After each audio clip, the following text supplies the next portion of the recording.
An encounter, ladies and gentlemen, is a very profitable thing to experience. An encounter that brings conviction, brings persuasion, such that if you have any doubt, you can look back and say, no, I know the history of my salvation, and I'm very sure that this is the right way to go.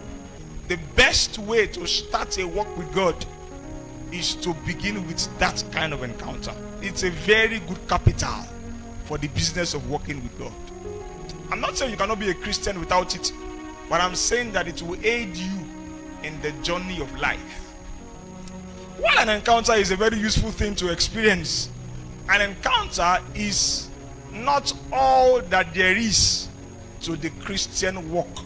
I believe that the deficiency of modern Christianity is not just because there is a scarcity of encounters. I believe that the other thing that is not emphasized, which we are talking about, is something that we need to talk about again and again and again, which is the process. There is the encounter, which is good for a start, but for continuity, for sustenance, we need to talk about the process. When I talk about the process, I'm speaking about something that you will experience consistently in your walk with God. While an encounter, one may be enough for a lifetime, this process we are talking about, you would have to sustain it by discipline, by practice, over and over and over again.